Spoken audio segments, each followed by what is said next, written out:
Officer Caldwell's face drains of color as the badge slides across his patrol car hood. Chief of Internal Affairs impossible. Marcus Washington adjusts his suit jacket voice steady despite the rain soaking him.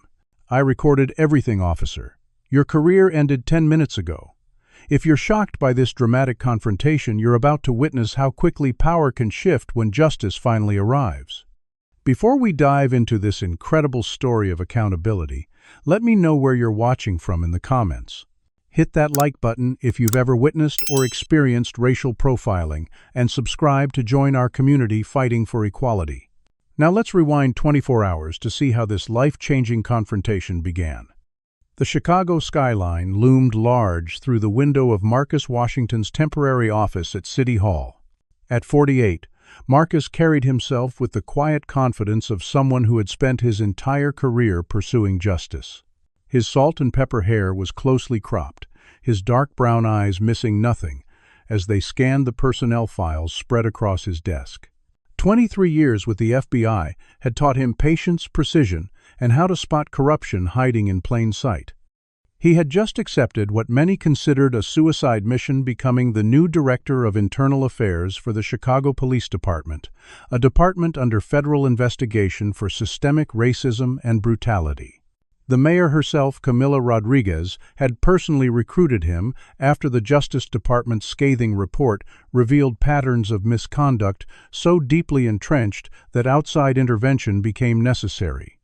These files tell a disturbing story, Marcus said, organizing them into neat stacks as he spoke to Mayor Rodriguez. Her expression remained grim as she nodded. That's exactly why we need someone with your background. Someone the old guard can't intimidate or manipulate. Marcus tapped one particular file. Officers Ryan Caldwell and James Mercer. 17 civilian complaints between them in 5 years, yet 0 disciplinary actions. The mayor sighed. The union protected them. Every time. Marcus tucked the files into his briefcase. I'd like to keep my appointment quiet for the first week. I want to observe the department's true culture before they know I'm watching. The mayor raised an eyebrow but didn't object. Your credentials and authorization are prepared. Your official introduction to the department is scheduled for next Monday. Marcus nodded, thinking of all the damage corrupt officers could do in a week. I've arranged housing in Oakwood. Predominantly black neighborhood, working class. I want to stay connected to the community this department is supposed to serve. As Marcus drove through his childhood neighborhood later that evening, memories flooded back. He passed the corner store where Mr. Johnson had once called the police because Marcus and his friends were loitering while waiting for Marcus's mother. He was only 12 when officers threw him against the wall, emptied his backpack onto the sidewalk, and questioned him for almost an hour. That day changed him forever, planting the seed that would grow into his life's mission. His modest rental house was intentionally unimpressive, a stark contrast to the luxury high-rise apartment the department had initially offered. Inside, Marcus unpacked the essentials before sitting down to review more files. His phone rang around 7. "Dad, how?" was the first day. Zora's voice instantly brought a smile to his face. At 25, his daughter was finishing her second year of law school, following in his footsteps with her own passion for justice.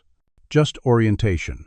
The real work starts tomorrow. He didn't mention the knot of tension in his stomach. Are you sure about this? Chicago PD has a reputation, and after what happened in Baltimore? Marcus closed his eyes, remembering the death threats that followed his investigation into police corruption there. I'm sure. This department needs cleaning, and I'm the right scrub brush. Zora laughed, but concern lingered in her voice. Just be careful. I'm not ready to lose you to some thin blue conspiracy. After their call, Marcus changed into casual clothes and headed to a community meeting at the local church. He sat quietly in the back, listening as residents shared stories of harassment, profiling, and fear. An elderly woman described how her grandson was arrested for matching a description while walking home from school. A young father explained how officers searched his car during every trip to work, making him consistently late. A teenager showed photos of bruises from being slammed against a wall during a stop and frisk. Marcus said little, introducing himself only as new to the neighborhood when asked. When pressed for his thoughts, he spoke carefully. Accountability has to become the rule, not the exception. but it starts with documentation and witnesses. He offered no hint of his position, but committed each story to memory as evidence of the work ahead. The meeting ran late, and it was after 11 when Marcus finally headed home. The streets were quiet rain beginning to fall as storm clouds gathered overhead. In his rearview mirror, Marcus noticed a patrol car several blocks back. He checked his speed, maintained perfect signaling at every turn, and gave them no reason to stop him. Yet the patrol car followed, closing the distance. Marcus felt that familiar tightening in his chest, the one that never went away no matter how many credentials he earned or positions he held. The patrol car's lights flashed to life, red and blue, cutting through the rain. Marcus pulled over, already knowing this wasn't about traffic violations. He reached for his phone, turning on the recording function before placing it in the center console. Through his side mirror, he watched two officers approach, hands hovering near their weapons. The stage was set for a confrontation decades in the making. The rain intensified as Marcus waited, hands visible on the steering wheel at 10 and 2. His window was already rolled down, despite the water now dripping onto his lap. Veteran instincts from a lifetime of being black in America. The beam of a flashlight swept across his interior, momentarily blinding him before settling on his face. License and registration, barked the first officer, a stocky white man with close-cropped blonde hair and cold blue eyes. His nameplate read Caldwell. Marcus nodded calmly. "May I ask why I'm being stopped?"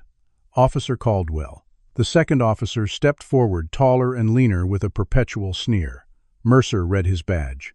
"You were driving erratically," he said, though Marcus knew he'd been driving perfectly. "This neighborhood has had some drug activity. Where are you coming from this late?" Marcus maintained his composure. "I'm returning home from a community meeting at New Hope Baptist Church." He reached slowly for his glove compartment. "I'm going to get my registration now." Officer Caldwell's hand moved to his weapon. "Move slow." The implied threat wasn't subtle. Marcus retrieved his registration and license, handing them over with deliberate movements. "You're new around here," Caldwell observed, studying the license. "Just moved in from Baltimore," Marcus confirmed, watching Mercer circle his car, flashlight beam sweeping across the back seat where his briefcase lay. "What brings you to Chicago?" Not many people moving into this neighborhood voluntarily. The question carried an unmistakable undertone. "Work," Marcus answered simply. Caldwell's radio crackled, and he stepped away to respond while Mercer continued his inspection. "Step out of the vehicle," Caldwell ordered upon returning. Sir Marcus questioned the rain now coming down in sheets. "Out of the vehicle. Now." Marcus complied, the rain immediately soaking through his light jacket. "Is there a problem with my license?" Caldwell ignored the question. "Put your hands on the hood." Again, Marcus complied, the metal cold against his palms as rain ran down his sleeves. "Officer, I've provided my identification and registration. I wasn't driving erratically. Is there another reason for this stop?" Mercer approached, his face inches from Marcus's. "You questioning our procedures? Maybe you got something to hide." Marcus remained silent, calculating. Across the street, a porch light flicked on. Then another. Residents were taking notice. "Spread your legs," Caldwell commanded, kicking at Marcus's ankles. He began a pat-down that was unnecessarily rough. "Clean," he announced, sounding almost disappointed. "Stay put while we run your information." Marcus stood in the downpour as Caldwell returned to the patrol car with his license. Mercer circled back to Marcus's vehicle. "Mind if I take a look inside?" It wasn't really a question. "Actually, I do mind," Marcus replied evenly. "Do you have probable cause for a search?" Mercer's face hardened. "We received reports of suspicious activity in this area. Your erratic driving and evasive answers give us reason to believe you may be involved." It was textbook fabrication of probable cause, and they both knew it. More lights came on in surrounding houses. Smartphones appeared in windows recording the scene. Marcus weighed his options. He could refuse the search, escalate the situation, and reveal his position immediately. Or he could allow it, document every violation, and use the experience to build an irrefutable case. Fine, he conceded, strategic, even in his apparent submission. Mercer smirked and began searching the car without waiting for further permission. Marcus noticed a young boy, perhaps 10 years old, watching wide-eyed from a second-story window across the street. Their eyes met briefly, and Marcus saw a reflection of his younger self, witnessing authority abused with impunity. Mercer emerged from the front seat, holding Marcus's briefcase. "What's in here?" he demanded, attempting to open it and finding it locked. "Personal and work documents," Marcus replied. "It's locked, and I don't consent to having it opened without a warrant." Caldwell returned, handing Marcus his license with obvious reluctance. "Your record's clean," he said, making it sound like an accusation. "Too clean. What exactly do you do, Mr. Washington?" Marcus tucked his license away. "I work in oversight and compliance." Not a lie, but not the full truth either. Oversight of what Caldwell pressed, stepping closer. Government agencies. Mercer held up the briefcase. "He won't open this. Says we need a warrant." Caldwell's eyes narrowed. "Refusing to cooperate now. Maybe we should continue this conversation at the station." The threat hung in the air, as more neighbors gathered on porches despite the rain. Smartphones recorded from every angle. "I've cooperated fully," Marcus stated calmly. "I've provided identification, answered your questions, and allowed a search of my vehicle, despite questionable probable cause. My briefcase contains confidential work documents that I'm not at liberty to share without proper legal channels." Caldwell's radio crackled again. He answered, spoke briefly, then turned back to Marcus with renewed hostility. "We've got backup arriving. Last chance to open the briefcase voluntarily." Marcus stood his ground, rain streaming down his face. "I'll need to see a warrant."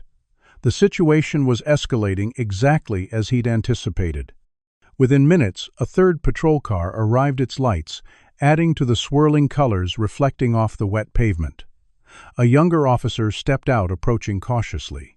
"What's the situation?" he asked, looking between his colleagues and Marcus. Jenkins Caldwell acknowledged him. Mr. Washington here was driving erratically, been evasive about his business in the neighborhood. Now, refusing to open his briefcase. Officer Jenkins studied Marcus with a different kind of attention, noting his calm demeanor and professional bearing despite being soaked to the skin. "Sir, why are you reluctant to open your briefcase?" he asked, his tone notably more professional than his colleagues. "It contains confidential government documents," Marcus explained. "I'm not legally permitted to share them without proper authorization." Something in Jenkins's expression shifted. He pulled Caldwell aside, speaking in low tones. Marcus couldn't hear their exchange, but Caldwell's body language grew increasingly defensive. Mercer remained fixated on the briefcase, turning it over in his hands as if it might reveal its secrets. The crowd of onlookers had grown despite the weather. Marcus counted at least 15 people watching, most with phones recording. The young boy from the window was now on his porch, sheltered by an older man's umbrella. The stage was set. All the players were in position. It was time to shift the balance of power. The rain showed no signs of letting up, as Officer Mercer stepped uncomfortably close to Marcus, invading his personal space with deliberate intimidation. "What exactly are you hiding in this fancy briefcase?" "Washington designer drugs, counterfeit cash. You dress too nice for this neighborhood." The accusation hung in the air, dripping with racial presumption. Marcus remained stoic, rainwater streaming down his face as he calculated his next move. "My clothing and possessions are not indicators of criminal activity, Officer Mercer." Caldwell rejoined them, having finished his hushed conversation with Jenkins. "Your license says you just moved from Baltimore. What kind of oversight work brings someone to Chicago so suddenly? Running from something?" The question triggered a flood of memories from Marcus's youth. Suddenly, he was 16 again, pressed against a store window by officers demanding to know why he was skulking around an upscale neighborhood. He had been waiting for his mother, who worked as an executive assistant in the building. Then again, at 22, a law student surrounded by campus police because he matched a description. Always the same presumption of guilt, the same demand to justify his existence in spaces others entered without question. "I relocated for work," Marcus repeated simply. Caldwell's frustration grew visible. He snatched Marcus's license from his hand and deliberately dropped it into a puddle at their feet. "Oops. Clumsy me." Marcus watched his ID sink into muddy water, the childish power play revealing just how little had changed in 30 years. More residents had gathered despite the downpour, their phones recording what had become community theater of injustice. Marcus recognized their expressions all too well. Anger mixed with resignation, the face of people who had seen this scene play out countless times before. From across the street, the young boy watching reminded Marcus so viscerally of himself that it physically ached. The officers separated, employing a classic intimidation technique. Mercer continued ransacking Marcus's car, while Caldwell stood uncomfortably close, pelting him with questions. "What's your business in Oakwood specifically? This neighborhood has seen an uptick in drug trafficking." Marcus provided minimal answers, just enough to avoid accusations of obstruction. "I'm simply living here while working in the city." Caldwell pressed further. "Who do you know here? Where exactly are you staying? Who employs you?" The interrogation grew increasingly invasive. "I have housing on Maple Street.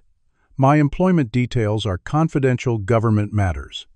Mercer slammed the glove compartment shut and emerged from the car. "I smell something suspicious. Probable cause for a more thorough search." It was another fabrication, another violation. Marcus watched as Mercer began pulling apart his vehicle interior, tossing items onto wet seats with reckless disregard. A family photo landed face down in a puddle forming on the floorboard. His daughter's smiling face, now soaked frame, cracked. Something hardened in Marcus's expression. Caldwell caught it and smiled, misreading resolve as fear. "Something wrong, Washington.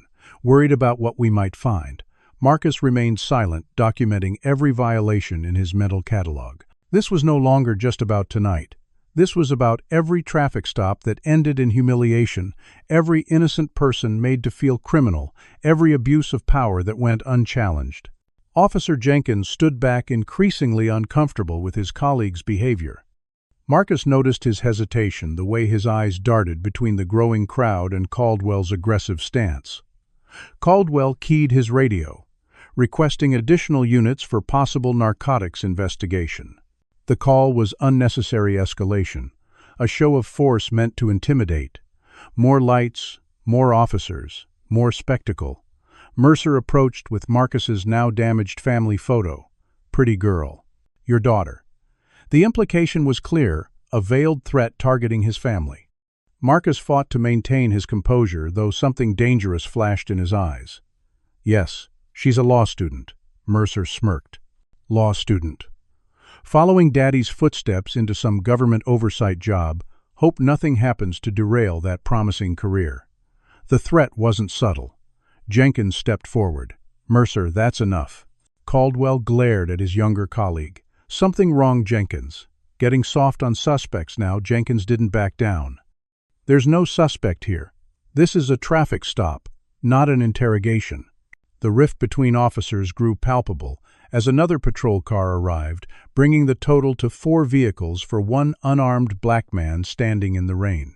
Marcus counted 6 officers, now plus at least 25 community members watching. Phones recorded from every angle, history unfolding in high definition. Have you ever experienced or witnessed racial profiling during a routine traffic stop? Comment number 1, if you have. And number 2, if you believe this type of police behavior is just doing their job. Can a badge truly shield officers from accountability, or is justice finally catching up to those who abuse their power?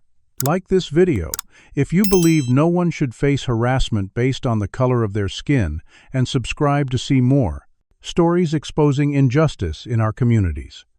As Marcus stood soaked to the bone with officers destroying his property and threatening his family, what would you do in his position? Stand up immediately, or strategically gather evidence? The officers' focus returned to the locked briefcase, their frustration mounting with every failed attempt to intimidate Marcus into compliance.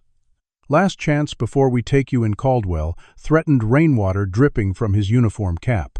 "Open the briefcase or face obstruction charges." Marcus looked around at the scene they had created: multiple patrol cars, lights flashing, a crowd of witnesses, all over a fabricated traffic violation. His patience had served its purpose. Evidence gathered, witnesses present. The perfect moment to shift the balance of power had arrived. Very well, Marcus said, his voice changing subtly as he reached for the briefcase. I'll open it. But first, let me be perfectly clear about what's happened here tonight. Before I open this briefcase, Marcus began, his voice taking on an authoritative tone that made Officer Jenkins straighten instinctively. Let's review the events of the past 20 minutes. The rain continued to pour, but the atmosphere had shifted. Something in Marcus's demeanor made Caldwell take an unconscious step backward. You initiated a traffic stop without valid cause, as I was neither speeding nor violating any traffic laws. Marcus's voice carried across the street, where residents recorded every word. You conducted an illegal search of my vehicle without proper consent or probable cause. You intentionally damaged my property. He gestured toward his soaked license and the cracked photo frame. You escalated a routine stop by calling for multiple backup units without justification. And you made what could be construed as a threat against my daughter. Mercer's smirk faltered. You recording this or something? He demanded, suddenly wary. As a matter of fact, I am Marcus confirmed. My phone has been recording since you first activated your lights. Jenkins looked increasingly uncomfortable while Caldwell's face flushed with anger. You need to open that briefcase now, he demanded, voice rising. Interfering with a police investigation is a serious offense. Marcus nodded slowly. Yes, it is. So, is violating a citizen's constitutional rights, fabricating probable cause, conducting illegal searches, and abuse of power. His fingers moved to the briefcase locks. I was hoping to observe the department's operations quietly for a few days before making my presence known, but tonight's demonstration has been illuminating. The locks clicked open under his fingers. As he raised the lid, a memory surfaced, his final interview with Mayor Rodriguez and Police Commissioner Wallace 3 days earlier. The department needs a complete overhaul, the commissioner had admitted. The old guard won't make it easy. They've operated without real accountability for decades. The mayor had nodded grimly. That's why we need someone with federal experience, someone they can't intimidate or corrupt, someone who understands what our communities face every day. Marcus had accepted the position knowing he would face resistance, even danger. He just hadn't expected to encounter it quite so personally, quite so soon. Inside the briefcase, atop a stack of personnel files, sat his credentials and badge. He removed them deliberately, holding them up so they caught the light from the patrol cars. My name is Marcus Washington, newly appointed Director of Internal Affairs for the Chicago Police Department, reporting directly to the Commissioner and Mayor. The effect was immediate. Jenkins's eyes widened in shock. Mercer froze mid-motion. Caldwell's face drained of color. That's impossible, Caldwell stammered. The appointment hasn't been announced. Correct, Marcus confirmed. It was scheduled to be announced on Monday. I requested a quiet entry to observe departmental culture firsthand. He gestured around at the scene they had created. This has been educational. He placed his credentials on the hood of the patrol car, where rain beaded on the official gold badge. I've documented 23 violations of departmental policy and constitutional rights in the past 27 minutes, every moment recorded with approximately 30 community witnesses. The gathered crowd had fallen silent, phones still recording as the power dynamic inverted before their eyes. Marcus removed his phone from his pocket, thumbed the screen, and held it to his ear. Commissioner Wallace. Yes, it's Marcus Washington. I'm currently being detained by Officers Caldwell and Mercer on Oakwood Avenue. I believe you'll want to come see this personally. He paused, listening. Yes, sir. Multiple backup units, full roadblock. Approximately 6 officers for 1 traffic stop. Another pause. Yes, I'm recording everything. The community is as well. He ended the call and returned the phone to his pocket. The commissioner will be here in 10 minutes. The officers stood frozen, their authority evaporating in the rain. Jenkins was the first to recover, straightening his posture and stepping away from his colleagues. Sir, I apologize for this situation. I only just arrived on scene. Marcus nodded acknowledgement but kept his focus on Caldwell and Mercer. Officers, I suggest you secure the area and prepare to brief the commissioner on your actions tonight. Neither moved, shock still paralyzing them. That wasn't a suggestion, Marcus added, his voice hardening. That was an order from the head of Internal Affairs. Something in his tone finally broke through. Caldwell turned mechanically toward his patrol car while Mercer stood rooted in place, face contorted with a mix of disbelief and fear. The community members who had been watching began to murmur the reality of what they were witnessing spreading through the crowd. The young boy Marcus had noticed earlier tugged at his grandfather's sleeve, pointing and whispering urgently. Marcus maintained his professional demeanor, but inside a lifetime of similar stops, similar humiliations, similar abuses of power, crystallized into this moment of reckoning. This wasn't just about tonight. This was about justice delayed but finally arriving. Within minutes, sirens announced the commissioner's approach. A black SUV pulled up, followed by 2 more patrol cars. Commissioner Wallace, a tall man with silver hair and a grave expression, emerged beneath an umbrella held by his assistant. He surveyed the scene, multiple patrol cars, officers standing awkwardly in the rain, a crowd of community members with phones raised, and Marcus Washington, soaked but dignified, standing beside his open briefcase. Director Washington, the commissioner, acknowledged, approaching quickly. "Are you all right?" Marcus nodded. "I'm fine, Commissioner. Though my vehicle interior has seen better days." He gestured toward his car, where the contents of his glove compartment lay scattered across wet seats. The commissioner's expression darkened. He turned to Caldwell and Mercer. "Officers, secure your weapons and badges. You're both on administrative leave, effective immediately pending full investigation." He gestured to 2 officers who had arrived with him. "Escort them to headquarters for preliminary statements." Caldwell found his voice at last. "Sir, we were conducting a routine traffic stop. We had no way of knowing. Save it for the hearing." The commissioner cut him off. Director Washington's recording will speak for itself. As Caldwell and Mercer were led away, their faces, Ashen Jenkins approached Marcus. "Sir, I want you to know I arrived late to the scene. When I realized something wasn't right, I tried to de-escalate." Marcus studied the younger officer. "I noticed." "We'll talk more later, Officer Jenkins. I believe you might have valuable perspective to offer." The commissioner turned to address the gathered community members. "Folks, I apologize for the disturbance.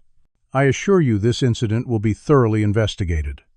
A woman stepped forward, phone still recording. "We've heard that before. Nothing ever changes." Marcus moved to stand beside the commissioner. "My name is Marcus Washington, the new Director of Internal Affairs. What you witnessed tonight is exactly why I accepted this position. I give you my word that these officers will be held accountable and this won't be swept under the rug." He pointed to their phones. "Your recordings are evidence. I encourage you to preserve them." The crowd's energy shifted, skepticism mixing with cautious hope.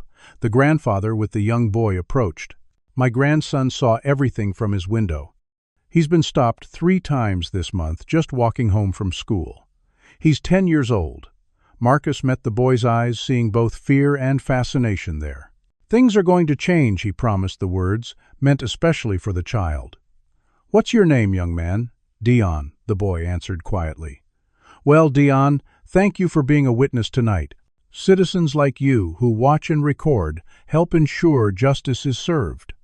As the crowd slowly dispersed and officers began clearing the scene, the commissioner pulled Marcus aside. "This isn't how I wanted your tenure to begin," he said grimly. "But your actions tonight confirm exactly why we needed you." Marcus looked around at the neighborhood, at the residents returning to their homes with new stories to tell. "It confirms everything the Justice Department found," he replied. "The culture runs deep. It won't change overnight." The commissioner nodded. "Will you be pressing personal charges?" Marcus considered this as he watched officers treating his car with exaggerated care, documenting the damage. "This isn't about me. It's about systemic issues that personal charges won't address. I want departmental charges, public hearings, and transparent consequences." He closed his briefcase, latching it carefully. The community needs to see that no badge places anyone above the law. As Marcus prepared to leave, Officer Jenkins approached again. "Sir, I can arrange for your car to be detailed tomorrow to repair any damage." Marcus appreciated the gesture. "Thank you, Jenkins. I'd also like to meet with you tomorrow at headquarters. Your actions tonight stood out." Jenkins nodded, relief visible on his face. "Yes, sir. Thank you, sir." As the scene finally cleared, Marcus drove home slowly processing the night's events. The rain had eased to a gentle patter, streets glistening under streetlights. He pulled into his driveway, sat for a moment in silence, then reached for his phone. "Zora, it's Dad. You're not going to believe what just happened." He recounted the night's events, emotion finally creeping into his voice. "Dad, are you okay?" Zora asked when he finished. It could have gone very differently. Marcus closed his eyes, feeling the weight of that truth. "I'm fine. But it shouldn't take being the director of internal affairs to be treated with basic dignity during a traffic stop." They talked for nearly an hour before Marcus finally went inside. Sleep would be elusive tonight. He dried off, changed clothes, and sat at his kitchen table with the recording from his phone. He played it back, hearing things he'd missed in the moment. The contempt in Caldwell's voice, the casual cruelty of Mercer's threats, the growing concern from Jenkins, the whispers from the community members as they recognized the injustice unfolding before them. Tomorrow would bring new challenges. The officers would have supporters. The union would push back. Change would not come easily. But tonight, in one small corner of Chicago, the balance of power had shifted. And it was just the beginning. The commissioner's presence transformed the scene within minutes. Where chaos and intimidation had reigned, moments before order and accountability now took precedence. Commissioner Wallace moved with purpose, issuing directives to the remaining officers, while Marcus stood nearby, the rain finally subsiding to a light drizzle. "I want this entire area secured." Wallace instructed, his voice carrying authority that commanded immediate action. "Every officer present will submit detailed reports of their involvement before their shifts end." The community members who had been recording continued to watch their phones, capturing this unexpected turn of events. Word had spread rapidly through the neighborhood, drawing more residents outside despite the late hour. Marcus noted their expressions: shock, vindication, and most prevalently, a cautious hope that something significant was actually happening. 2 senior officers arrived and escorted Caldwell and Mercer to separate vehicles. The disgraced officers moved like sleepwalkers, the reality of their situation still sinking in. Caldwell attempted one final protest as he was led away. "This is an overreaction to a standard procedure. We were just doing our jobs." Commissioner Wallace fixed him with a stern gaze. "Your body cameras will confirm whether that's true, Officer Caldwell. Though I suspect Director Washington's recording tells a different story." Mercer remained silent, his earlier bravado evaporated completely. Marcus watched them go, feeling no satisfaction, only a grim determination that this would be the beginning of real change. Director Washington, the commissioner, addressed him formally. "I believe you've made quite an entrance." Despite the gravity of the situation, there was a hint of admiration in his tone. "Not how I planned to introduce myself." Marcus acknowledged, surveying the scene around them. His car door remained open, interior still in disarray from Mercer's destructive search. Jenkins was quietly organizing the scattered items, replacing them in the glove compartment with careful attention. The commissioner lowered his voice. "The mayor is already aware. She's called an emergency meeting for 7 tomorrow morning." Marcus nodded, checking his watch. It was approaching 1 in the morning. "I'll be there." A local news van pulled up at the end of the block, a reporter and cameraman hurrying toward the scene. The commissioner sighed. "That didn't take long.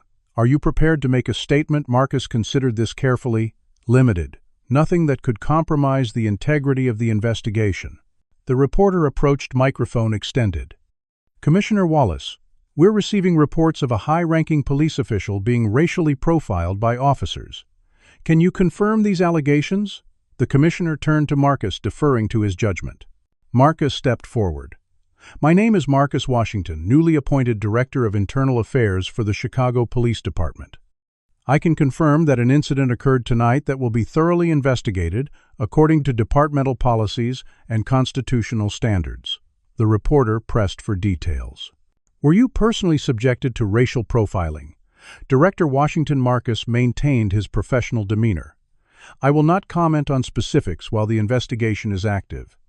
What I can say is that every interaction between police and the communities they serve must be conducted with respect for constitutional rights and human dignity. When those standards aren't met, Accountability must follow. The reporter turned back to the commissioner. Will the officers involved face disciplinary action?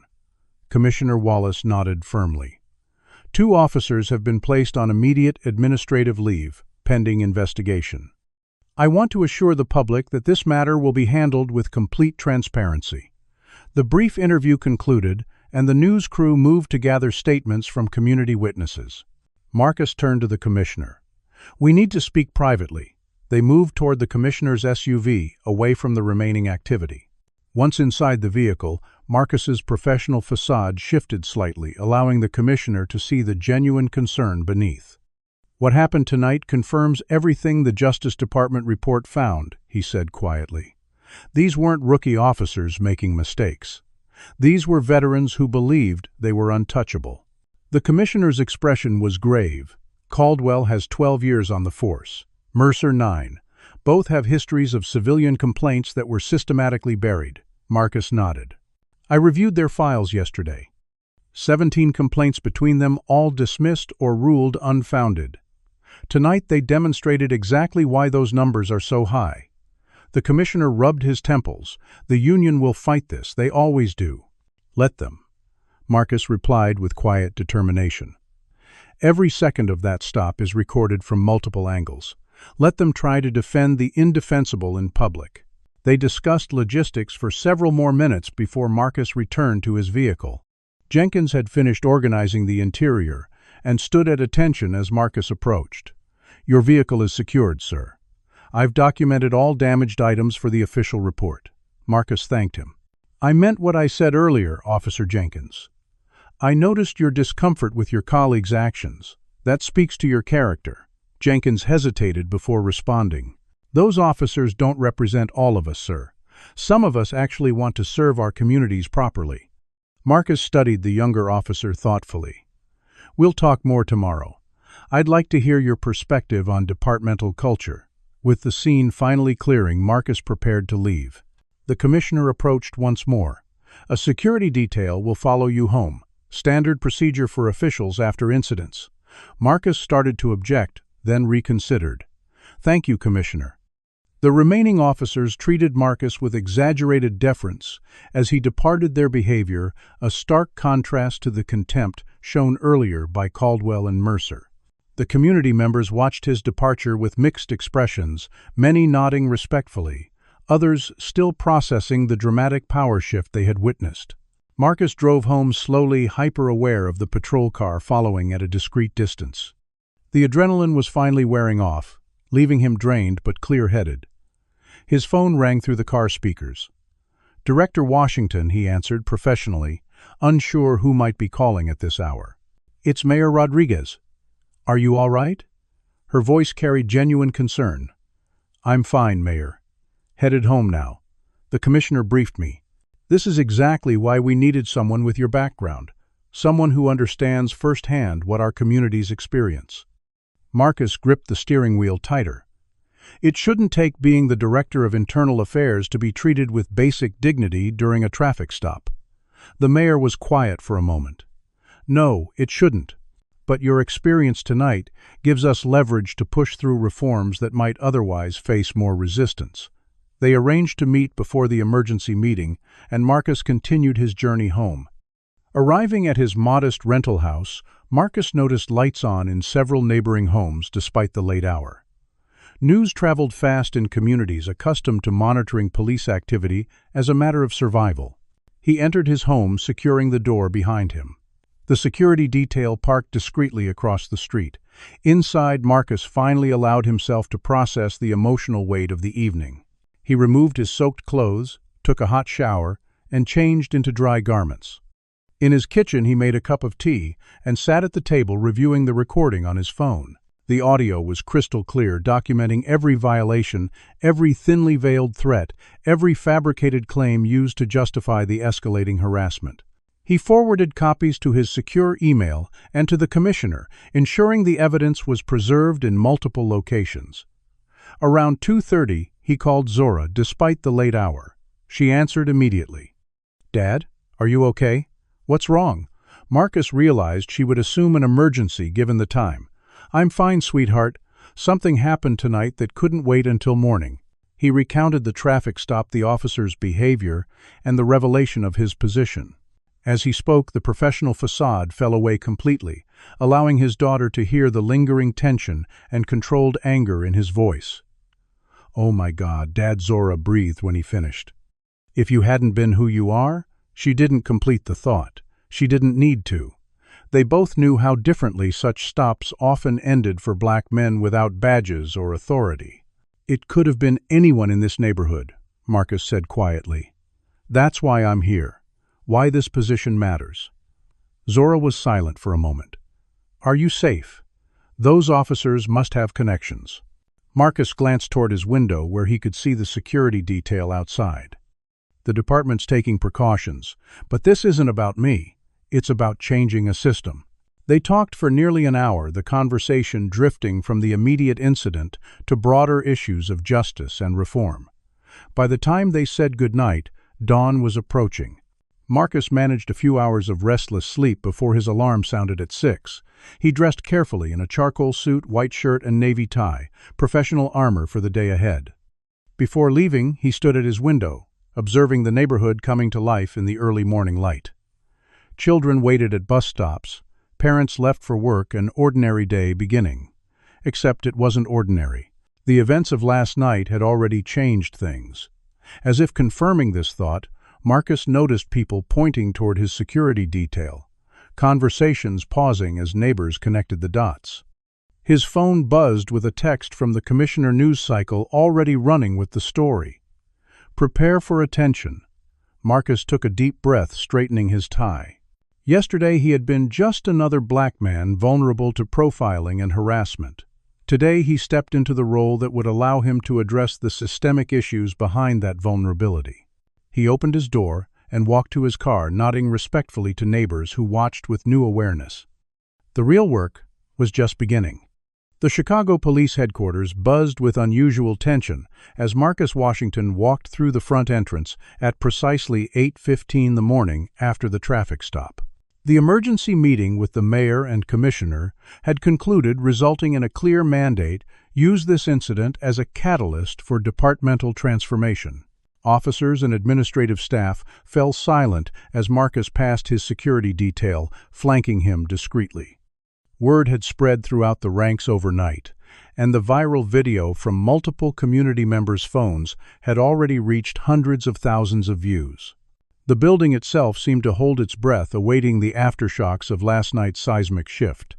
Commissioner Wallace met Marcus at the elevator. "Your office is prepared," he said, professional but warm.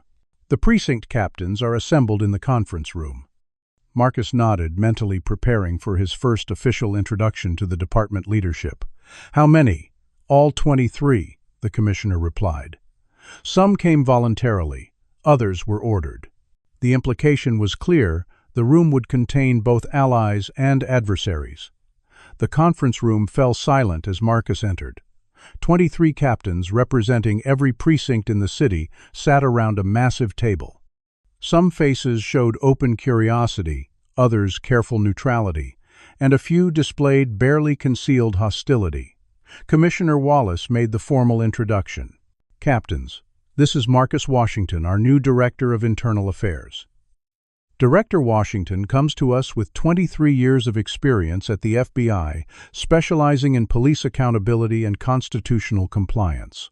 He reports directly to myself and Mayor Rodriguez. Marcus surveyed the room, making brief eye contact with each captain before speaking.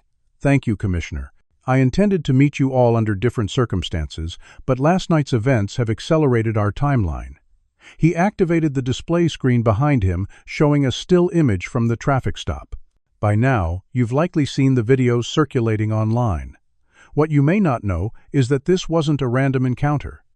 Officers Caldwell and Mercer have 17 civilian complaints between them over 5 years, all dismissed without meaningful investigation." Murmurs circulated through the room. Marcus continued, his voice measured but firm. "This pattern reflects broader issues identified in the Justice Department's investigation.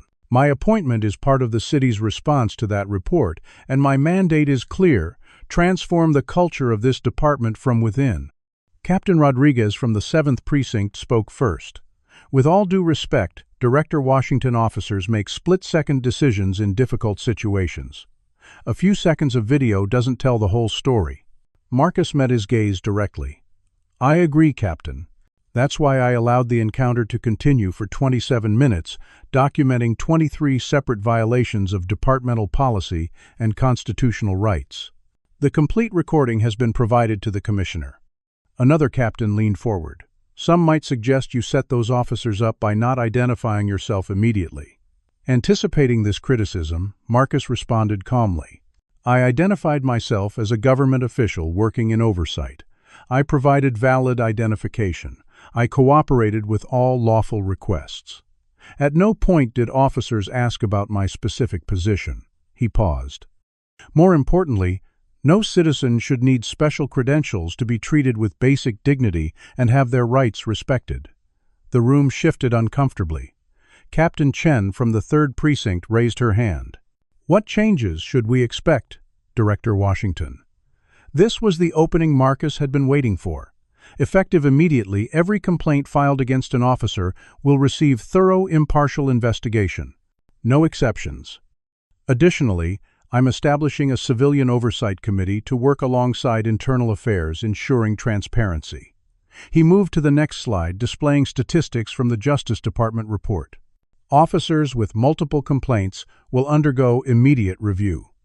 Body camera compliance will be enforced with zero tolerance for equipment failures during civilian interactions. The tension in the room thickened.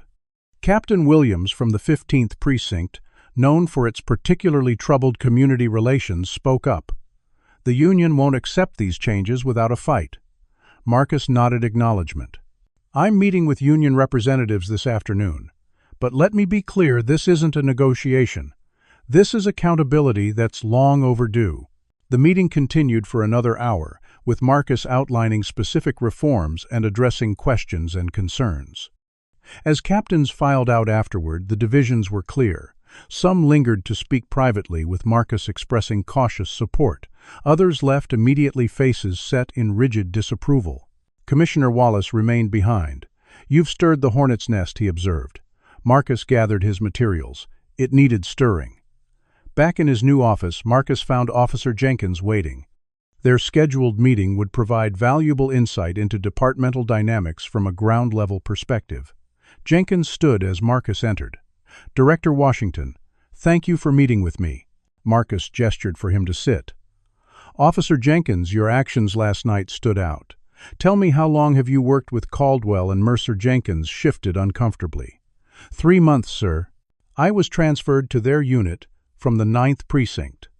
And what have you observed during those 3 months? Jenkins hesitated, clearly weighing his words carefully. Permission to speak freely, sir. Marcus nodded encouragement. That's exactly what I need from you. Jenkins took a deep breath. Officers Caldwell and Mercer target Black and Latino drivers systematically. They call it fishing, making stops without cause, hoping to find something. Last night wasn't unusual, except for who they stopped. The conversation continued, with Jenkins providing detailed accounts of misconduct he'd witnessed. As they concluded, Marcus made a decision. Officer Jenkins, I'd like you to consider a temporary assignment to internal affairs. We need officers with your perspective. Jenkins appeared surprised but nodded. I'd be honored, sir, though it might make me unpopular with certain colleagues. Marcus smiled slightly. Integrity often does.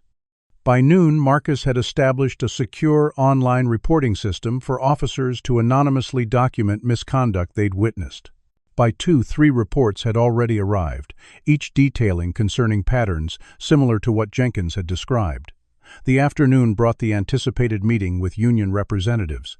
4 men entered Marcus's office, led by Union President Frank Miller, a former detective with 30 years on the force.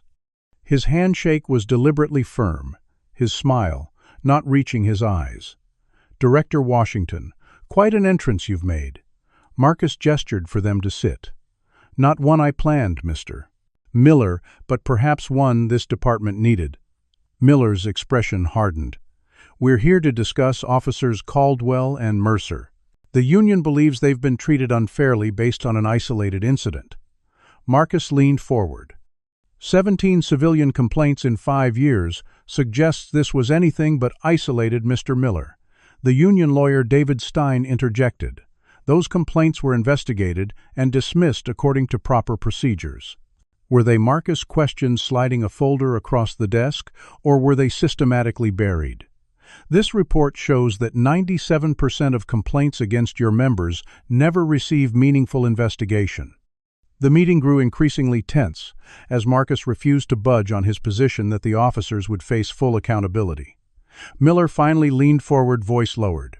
Director Washington, perhaps we could handle this matter internally, away from the media spotlight. For the good of the department, Marcus met his gaze steadily. Public trust requires public accountability, Mr. Miller. These proceedings will be transparent.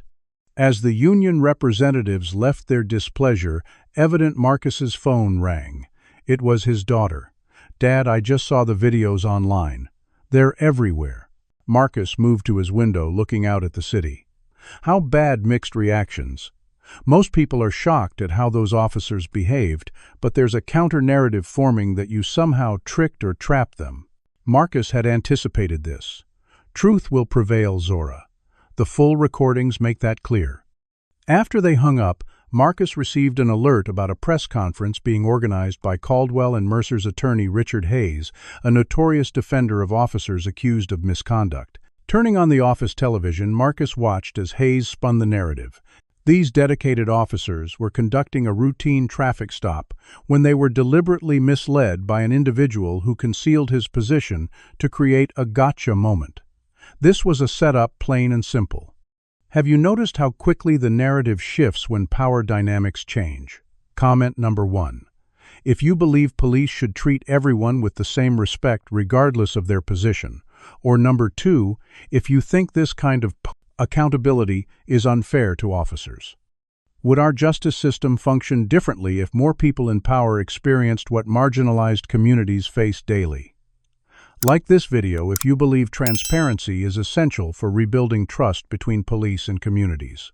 Subscribe to follow this developing story of accountability and see how systemic change happens. Do you think Marcus Washington's approach will create lasting reform, or will entrenched power structures resist change? As the day progressed, Marcus received concerning reports. Anonymous threats had been called into his office. His home address had been shared in private officer forums. Caldwell and Mercer were being portrayed as victims of political correctness by certain media outlets. The battle lines were being drawn. Late afternoon brought another surprise. Officer Jenkins knocked urgently on his door. Director Washington, you need to see this. He handed over his phone, displaying an internal department message board. Marcus read the posts with growing concern. Officers were discussing ways to undermine his authority, suggesting selective enforcement in certain neighborhoods as protest, and sharing personal information about him and his family. Thank you, Jenkins. This is exactly why we need this reform. As Marcus prepared to leave for the day, Commissioner Wallace appeared at his door. Your office is bugged, he said without preamble. Security found 3 devices during a routine sweep, and there's reason to believe your home is under surveillance. Marcus absorbed this information calmly. They're scared. That means we're on the right track. The commissioner looked troubled. These are dangerous people, Marcus. They have resources and connections. So do I, Marcus replied, gathering his briefcase. And I have something they don't, the truth. Driving home with his security detail, Marcus noticed the unmarked vehicle following at a distance. The earthquake he had triggered was generating powerful aftershocks. His phone chimed with a text from an unknown number, "Back off while you still can." Marcus saved the message as evidence without replying. The battle for Chicago's police department had only just begun, and the forces of resistance were mobilizing.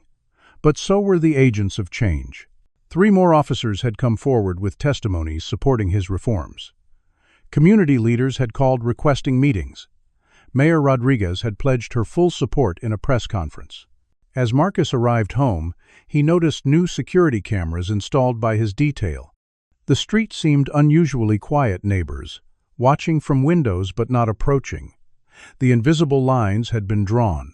Sides were being chosen, and Marcus Washington stood at the center of a storm that would either transform the Chicago Police Department or destroy his efforts to create lasting change.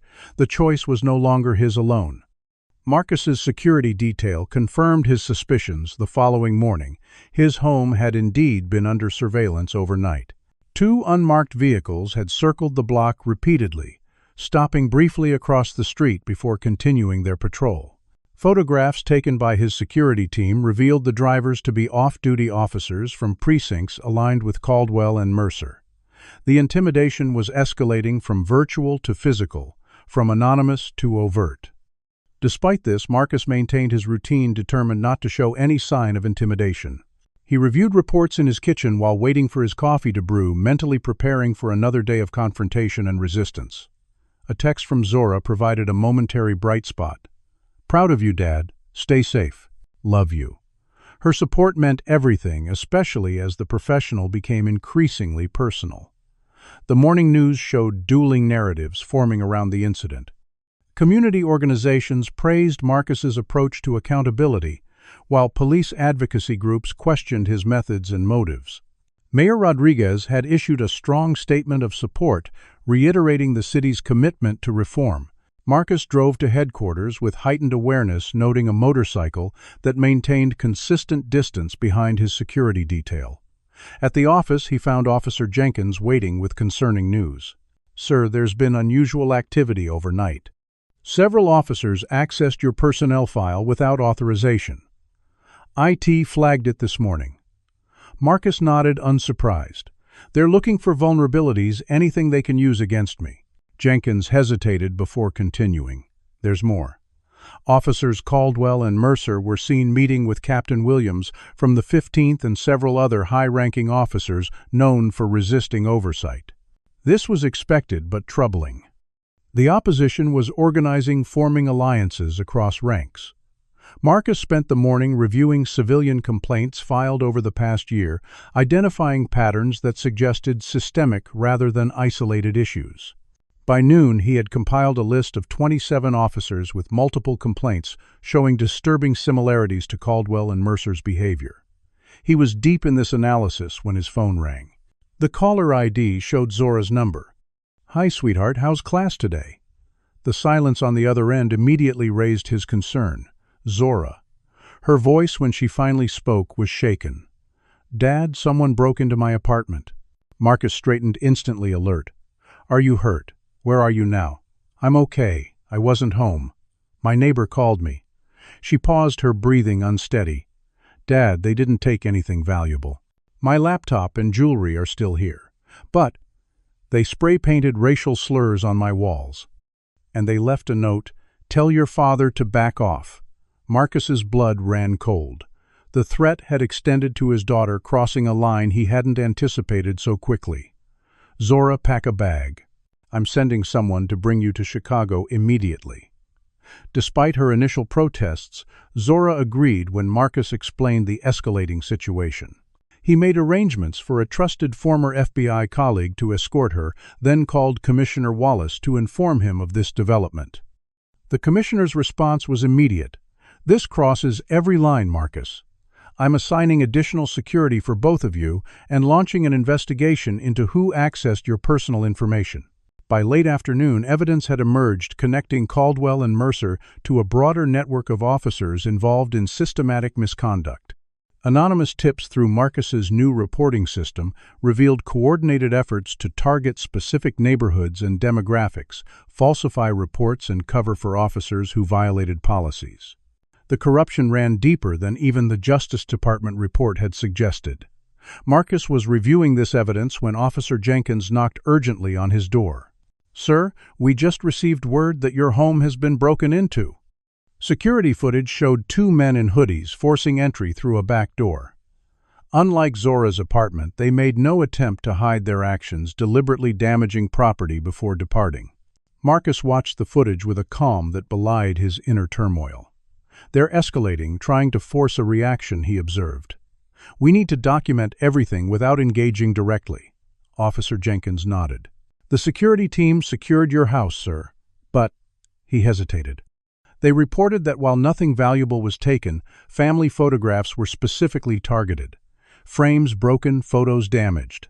The personal nature of the attack confirmed Marcus's suspicions about its purpose: intimidation, rather than theft, psychological warfare, rather than material gain.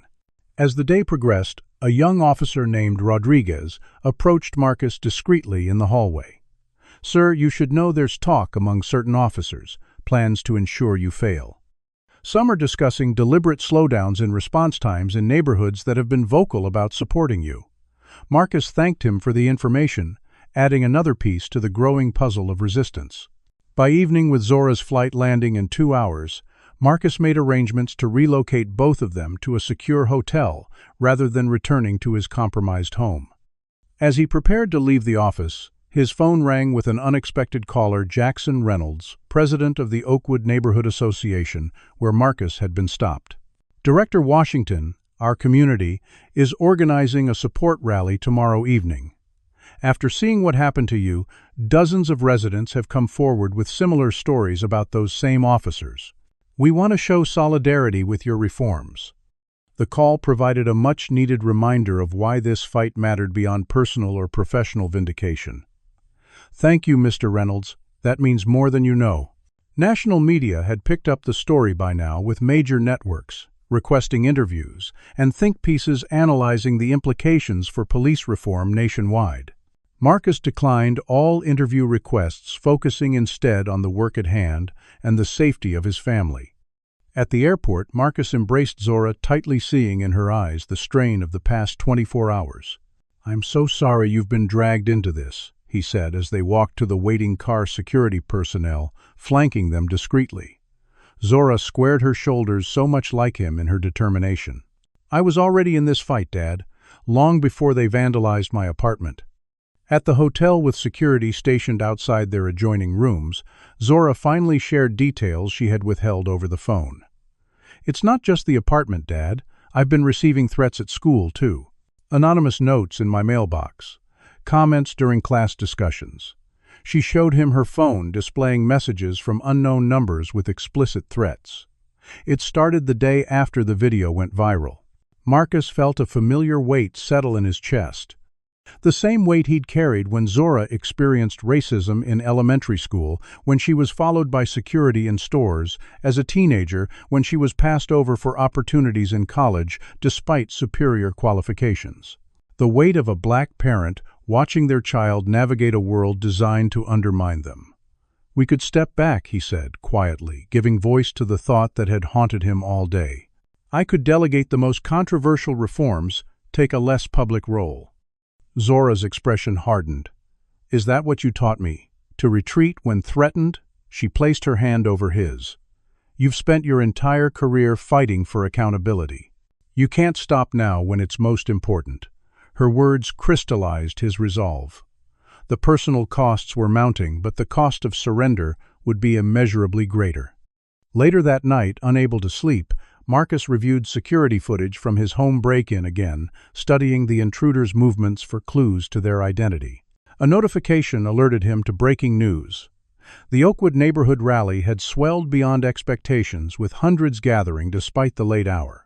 Community members shared testimonials about encounters with Caldwell Mercer and officers like them. The hashtag number #WeStandWithWashington was trending nationally. As Wednesday dawned, Marcus prepared for the disciplinary hearing scheduled for the following day. The case against Caldwell and Mercer had grown substantially as more evidence emerged of prior misconduct, systematically buried by the department. Their attorney had filed motions to exclude Marcus's recording, claiming entrapment, but the commissioner had overruled these objections. The battle lines were clearly drawn, but Marcus found strength in unexpected places. Officer Jenkins volunteering to testify despite potential backlash. Community members offering to share their experiences. Mayor Rodriguez's unwavering public support. And most importantly, Zora's presence and determination. "We're making powerful enemies," Commissioner Wallace warned during their morning briefing. "The old guard sees you as an existential threat to their way of operating." Marcus nodded, understanding completely. "They are right to be afraid. Because we aren't just addressing 2 officers or 1 incident. We're challenging a culture that's persisted for generations. As the day progressed, Marcus finalized preparations for the hearing while Zora worked remotely from their hotel suite, refusing to let threats derail her law school studies. By evening, Marcus had received word that several officers on his watch list had requested transfers or early retirement rather than face investigation. The earthquake was producing results. Later that night, as they shared a quiet dinner in Zora's hotel room, she asked the question that had been forming since her arrival. "What happens after the hearing, Dad? Even if Caldwell and Mercer are fired, the system that protected them remains largely intact." Marcus considered this the core challenge of institutional reform. One case won't transform the department overnight, he acknowledged, but it establishes a precedent. It shows officers that accountability is real and consequences exist. It shows the community that their voices matter. He paused, gathering his thoughts. Most importantly, it demonstrates that no one is above the law, regardless of the uniform they wear. Zora nodded, understanding the long game her father was playing. "It's worth the cost," she said quietly.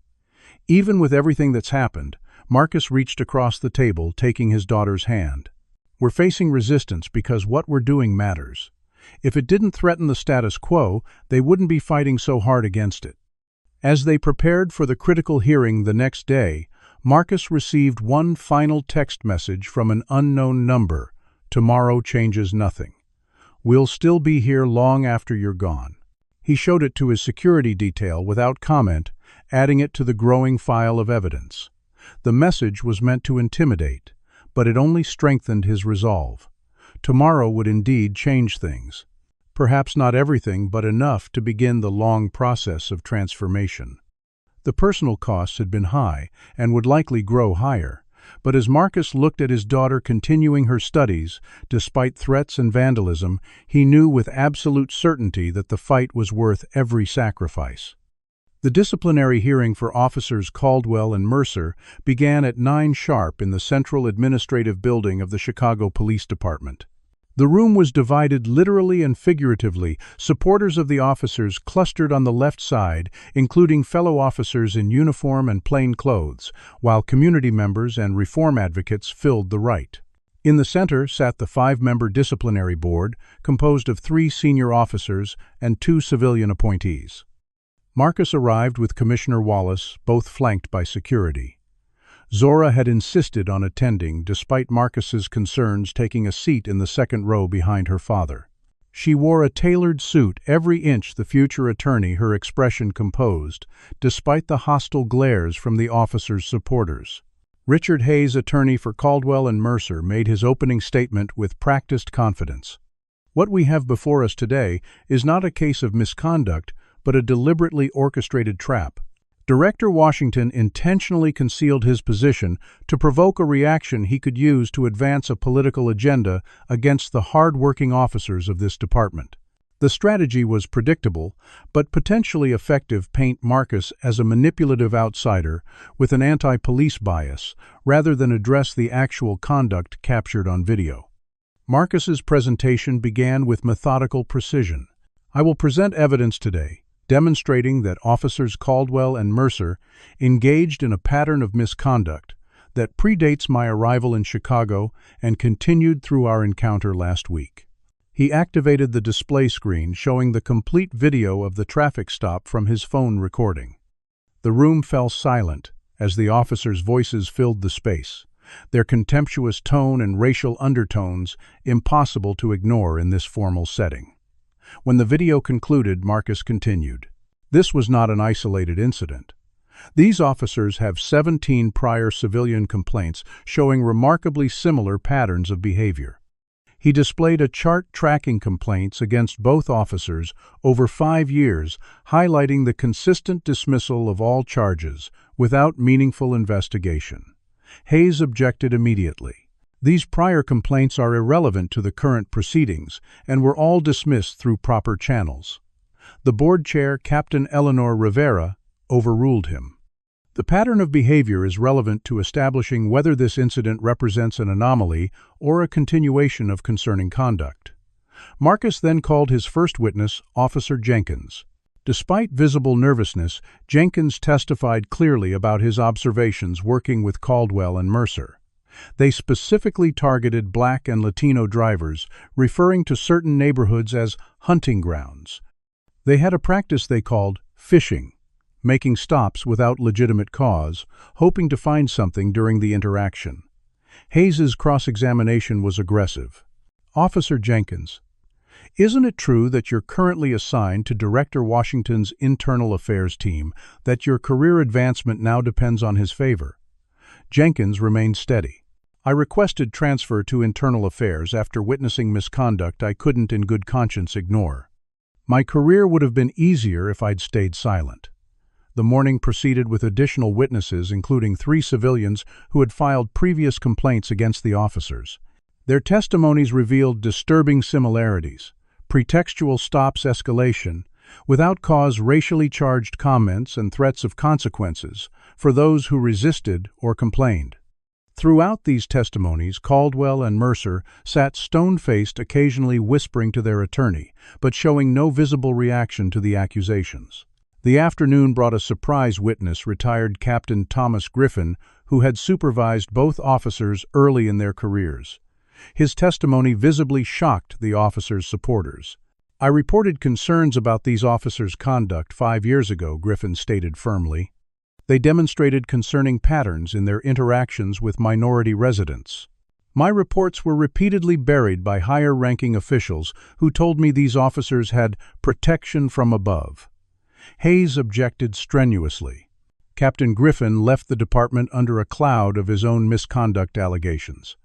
His testimony is motivated by personal grievances. Captain Rivera allowed the testimony to continue, but noted the objection. Marcus then presented documentation showing that complaints against Caldwell Mercer and officers with similar patterns were systematically routed away from normal investigative channels. Internal communications revealed code words and procedures designed to identify and protect certain officers from scrutiny. As Marcus connected this evidence to the larger patterns identified in the Justice Department investigation, Hayes made another objection.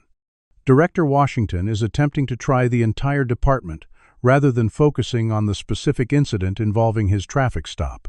The board appeared divided on this objection, with the civilian members clearly troubled by the broader evidence, while some police representatives seemed uncomfortable with its inclusion. Captain Rivera consulted briefly with her colleagues before responding. "The board will consider the evidence of departmental patterns as context for the specific allegations, understanding that systemic issues may be relevant to individual conduct." The afternoon's most dramatic moment came when Officer Rodriguez, who had privately warned Marcus about deliberate slowdowns, stepped forward as a surprise witness. Despite visible discomfort, he testified about conversations he had overheard between Caldwell Mercer and several high-ranking officers present in the room. They discussed ways to target residents who filed complaints, including delayed response times to their neighborhoods and heightened scrutiny during any police interactions. This testimony caused visible reactions among the officers' supporters, some shifting uncomfortably, while others glared openly at Rodriguez.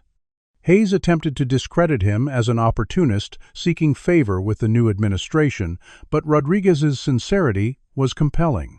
"I became an officer to serve my community, not to participate in targeted harassment of citizens exercising their rights." By late afternoon, the hearing had extended well beyond its scheduled conclusion.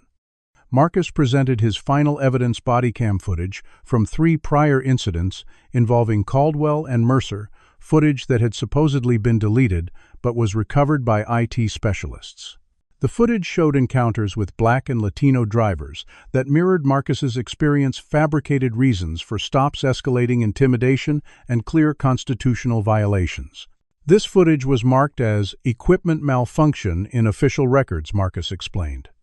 Yet, as you can see, the equipment was functioning perfectly. The malfunction was in the officer's conduct and the system that concealed it. As the hearing approached its conclusion, the police union representative requested an emergency recess to consult with Hayes and the officers. Captain Rivera granted 30 minutes. During the break, Commissioner Wallace approached Marcus. "You've presented an airtight case. Even their strongest supporters are visibly concerned." Marcus nodded but remained cautious. Hayes will make one final attempt to redirect focus away from the evidence. He's too experienced not to have a contingency plan. When the hearing resumed, Hayes surprised everyone by calling Captain Williams from the 15th Precinct as a character witness. Williams testified about Caldwell and Mercer's high arrest records and commendations, painting them as aggressive but effective officers working in challenging districts. During cross-examination, Marcus asked just one question. Captain Williams, are you currently under investigation by Internal Affairs for similar complaints regarding racial profiling and procedural violations? The question, based on evidence that had arrived that morning, caused visible shock. Hayes objected vehemently, but the damage was done. Williams's credibility as a character witness was instantly undermined. As the board prepared to deliberate, Hayes made his closing argument focusing on Marcus's deception in not immediately identifying himself as the Internal Affairs Director. This entire case is built on a foundation of entrapment and political agenda. These officers deserve better than to be sacrificed for a headline-grabbing reform initiative. Marcus's closing was brief but powerful. I didn't need to identify myself as the Director of Internal Affairs to deserve constitutional treatment during a traffic stop. No citizen should. The issue before this board isn't about my title or position. It's about whether officers sworn to uphold the law should be allowed to systematically violate it based on a driver's race. As the board prepared to announce their decision, a department attorney entered, urgently approaching Captain Rivera with a folder. After reviewing its contents, Rivera addressed the room. We have received new evidence that must be considered before a final determination. 3 unsolved cases of alleged police brutality have been connected to officers Caldwell and Mercer through DNA evidence and witness statements previously withheld from investigators. The room erupted in shocked murmurs. Hayes demanded immediate adjournment to review this new evidence, while community members whispered urgently among themselves. Captain Rivera called for order. This hearing will reconvene tomorrow morning at 9 to address these new allegations and render a final decision on all matters before the board. As the room cleared, Marcus found Zora waiting for him. That final revelation wasn't coincidental timing, she observed quietly. Marcus nodded. Commissioner Wallace received the lab results this morning. We decided to present the primary case, first letting the officers and their supporters commit fully to their defense, before introducing the new evidence. They walked together toward the exit security personnel, creating a path through the crowded hallway. Officers who had supported Caldwell and Mercer now avoided eye contact, the new allegations, creating distance even among former allies. Outside, community members approached to express support, sharing their own experiences with the officers in question. Marcus listened attentively, recognizing that each testimony represented dozens more who remained silent out of fear or resignation. As they drove to their secure hotel, Zora reflected on the day's proceedings. Even with all the evidence, I wasn't sure the board would act until those final allegations emerged. The system is designed to protect itself. Marcus understood her skepticism. That's why this case matters beyond these 2 officers. It demonstrates that the wall of silence isn't impenetrable. That accountability is possible. That evening, as they reviewed notes for the following day, breaking news alerts reported that 3 senior officers named in connection with the brutality cases had resigned, effective immediately. The earthquake was claiming more casualties, the aftershocks spreading through department leadership. Tomorrow would bring the formal decision, but the transformation had already begun. The old system of protection and impunity was crumbling, revealing the rot that had been hidden for decades. For Marcus Washington, this validation came at significant personal cost. But as he watched Zora preparing notes for the next day's proceedings, her determination unbroken despite threats and intimidation, he knew with absolute certainty that the price was worth paying. The path to justice was never easy, but for the first time in Chicago's recent history, it was clearly visible. 6 months after the disciplinary hearing that shook the Chicago Police Department to its core, Marcus Washington stood at the podium in the community center where he had once sat anonymously listening to residents' complaints about police harassment. The room was filled beyond capacity, community members standing along walls and spilling into the hallway outside. Behind him sat Mayor Rodriguez, Commissioner Wallace, and a diverse group of officers and civilian oversight committee members. 6 months ago, Marcus began a traffic stop that could have been just another statistic, instead became a catalyst for change. The audience nodded in recognition, many having witnessed that night, either in person or through the videos that had now been viewed millions of times. The disciplinary hearing's outcome had exceeded even Marcus's expectations. Officers Caldwell and Mercer were not only terminated, but faced criminal charges for multiple incidents, including the 3 brutality cases connected to them through previously suppressed evidence. Their supporters had quickly distanced themselves as the full extent of their misconduct became public. 7 senior officers ultimately resigned rather than face investigation, including Captain Williams and 2 deputy commissioners whose involvement in suppressing complaints was revealed during subsequent investigations. Mayor Rodriguez seized the moment to announce comprehensive reforms based on Marcus's recommendations: mandatory body cameras with strict compliance monitoring, civilian oversight committees with real authority, transparent investigation, procedures for all complaints, and most significantly, a complete restructuring of internal affairs, with enhanced independence and resources. The road hadn't been smooth. The police union fought many changes through legal challenges and public pressure campaigns. Some precincts experienced temporary slowdowns in non-emergency response times. Anonymous threats continued against Marcus and others, pushing for reform. But unlike previous reform efforts that lost momentum when public attention shifted, this transformation had taken root. The coalition supporting change had grown too broad, the evidence too compelling, and the public mandate too strong to be reversed. Today, Marcus continued, "I'm pleased to announce the next phase of our community policing initiative. The Oakwood neighborhood will serve as our pilot program, with officers who live in the community they serve and regular public forums for addressing concerns before they become crises." He gestured to Officer Jenkins, now Lieutenant Jenkins, who had become a key ally in rebuilding community trust. Leadership matters at every level, from patrol officers who interact with residents daily to the highest ranks of the department. Marcus introduced other reforms: enhanced training on constitutional rights and implicit bias recruitment initiatives to increase diversity mental health response teams for appropriate calls, and most personally meaningful to Marcus, a new scholarship program for minority students pursuing careers in law enforcement. "We need officers who understand the communities they serve, who see the humanity in every interaction," he explained. As the presentation concluded and community members approached with questions and comments, Marcus noticed a familiar face: Dion, the young boy who had watched the traffic stop from his window 6 months earlier. Now 11, he stood with his grandfather, waiting patiently to speak with Marcus. Director Washington Dion said with newfound confidence, "I've been thinking about becoming a police officer, like you." The statement caught Marcus by surprise.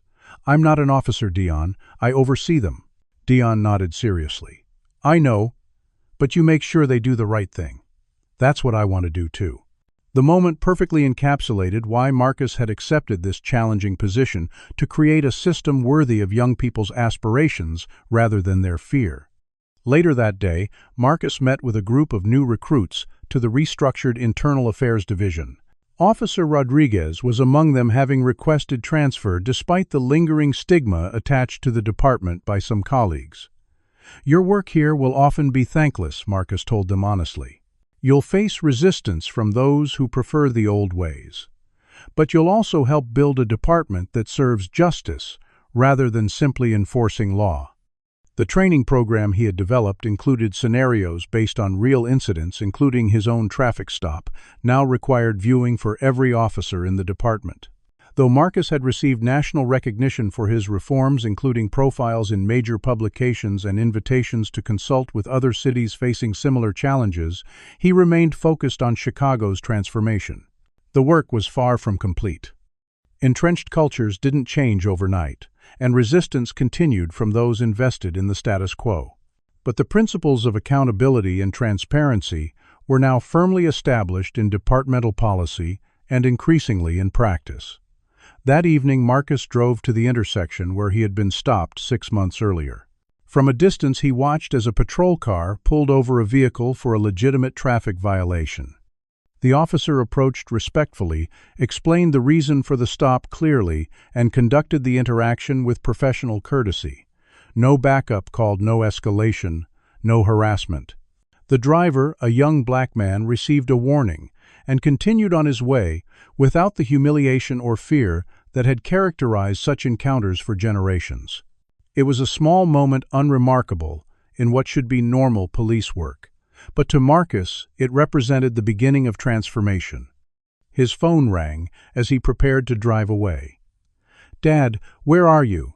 Zora's voice brought an immediate smile. She had returned to law school after the hearing, but visited regularly, her experience strengthening her commitment to civil rights law. "Just doing a little field observation," he replied.